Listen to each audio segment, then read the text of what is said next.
General Russell Ward, United States Army. Just what the hell is going on here? General, we need to talk. There's hostiles all around and most doors are jammed. You need to go left and make your way up the catwalks. The door behind me still works. It'll bring you to the war room. Meet me in there. It's the safest place on the oil rig. Understood. Let's move out.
The war room is over there. Let's go.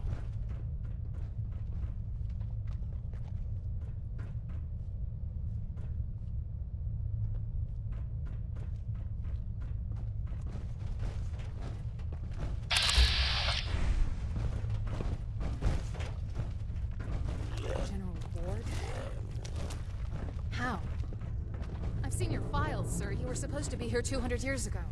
What happened? Vault tech happened. We can talk about that later. Right now, I need to know what happened here. Who are you, soldier? I'm Colonel Whitehill. I served here under General Douglas up until 2279, when the lab suffered a containment breach. After that, everything fell apart. Those of us that didn't die abandoned the oil rig and either went into hiding or deserted. God, how could this happen? And these creatures, how many are there? How do we get rid of them? Those things are ghouls. The labs were working on some sort of project to create and use them as fodder. Excuse me. Those are your orders, Can't talk right Colonel. now. Maybe later. Take our friend with you and get those reactors online. Captain Peterson and I will show up here. Dismissed.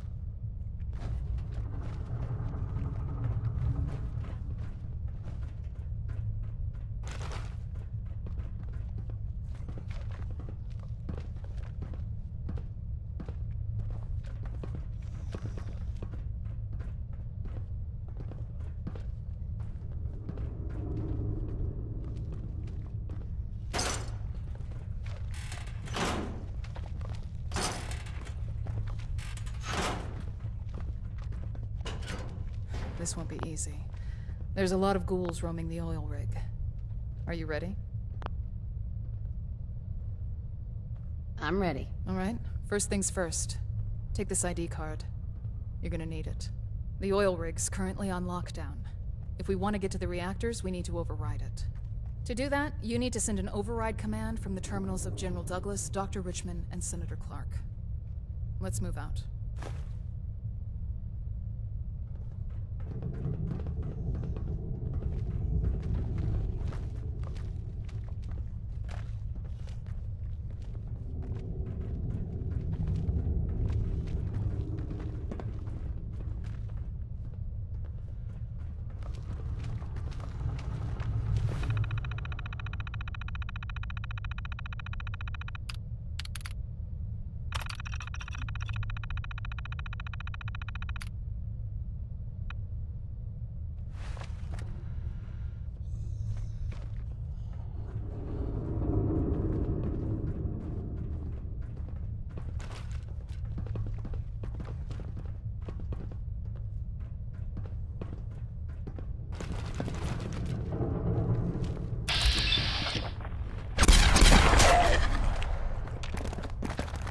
Let me know what I can get.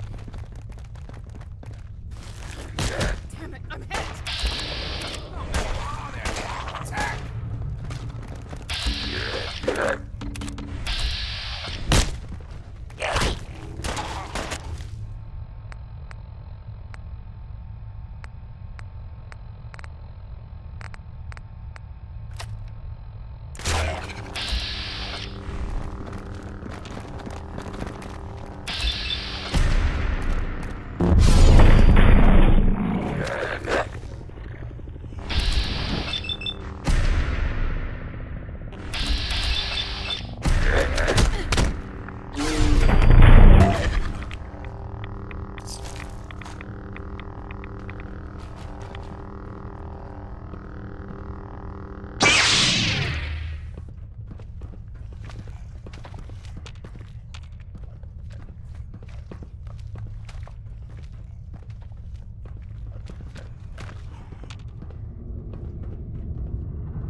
Don't have the key. Excuse me. 2 more overrides before we can lift the lockdown.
opens with a key.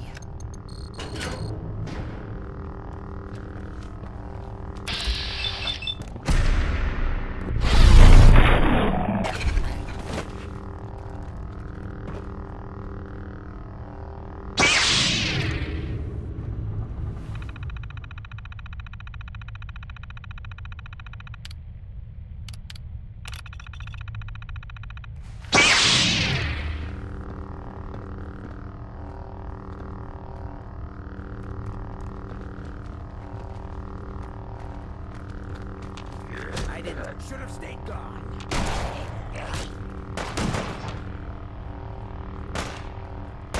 Target neutralized.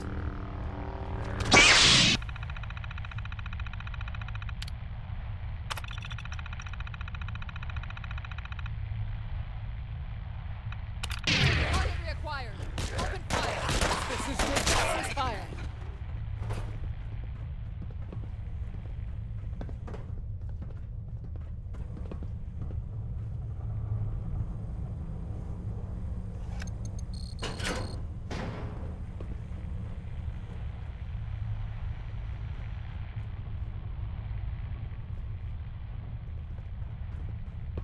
Hi. I'll let you know if I need you. I'll let you know if I need you.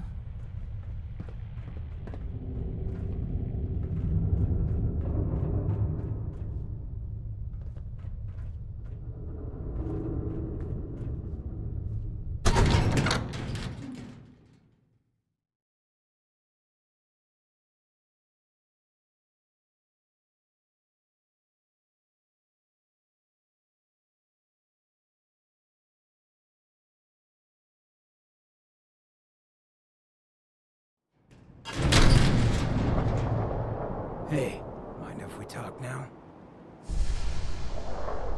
Of course. What's up? Look, I needed to mention. Just you taking care of Bobby. I ain't proud of having to put you through that. That sort of dictatorial shit ain't usually my style. Hey, you seem awfully torn up over Bobby. Was there something between you? Nah, nothing like that. I just hate seeing guys like me use their sway to do that kind of harm. Hell, that sort of bull's the whole reason I became mayor in the first place. Some ass named Vic ran the town for I don't know how long before that. Guy was scum. Used us drifters like his own personal piggy bank. He had this goon squad he'd use to keep people in line. Every so often he'd let them off the leash, go blow off some steam on the populace at large. Folks with homes could lock their doors, but us drifters, we got it bad. There was one night, some drifter said something to them. They cracked him open like a can of cram on the pavement. And we all just stood there, did nothing. That's a hard choice to make. I don't envy you. I appreciate you trying, but there's no need to sugarcoat it. It was spineless the way I acted. I felt like less than nothing. Afterwards, I got so high, I blacked out completely. When I finally came to, I was on the floor of the old state house, right in front of the clothes of John Hancock. John Hancock, first American hoodlum and defender of the people. I might have still been high, but those clothes spoke to me, told me what I needed to do. I smashed the case, put him on, started a new life as Hancock. After that, I went clean for a bit, got organized, convinced Cleo to loan me some hardware, got a crew of drifters together and headed out into the ruins, started training. Next time Vic's boys went on their tear, we'd be ready for them. You don't actually think the clothes of John Hancock spoke to you, right? Nah, I just felt, you know, a connection. It seemed like he and I were dealing with the same shit. Serious oppression. So, the night of, we all got loaded. Let Vic's boys get good and hammered. And burst from the windows and rooftops where we'd been hiding. They never even saw it coming. We didn't have to fire a shot. We didn't have to. But we sure fucking did. It was a massacre. Once we'd mopped up, we strolled right into Vic's quarters in the State House. Wrapped a rope around his neck, and threw him off the balcony. And there I am, gun in hand, draped in Hancock's duds, looking at all the people of Good Neighbor assembled below. I had to say something. That first time I said them, they didn't even feel like my words. Of the people, for the people, was my inaugural address. Became Mayor Hancock of Good Neighbor that day. And from then on, I vowed I'd never stand by and watch. Ever again. You fought so hard to become mayor. Why leave? I ain't really the ponderous type. When an instinct takes hold, I listen. This time around, instinct said I should join up with you. Seems it was a good one. I just hope you get where I was coming from. I ain't out to bring harm to anyone that didn't earn it. Though I'm getting the distinct idea you got the same plan. Well, you probably heard enough of me running my mouth for one day. Wanna get moving?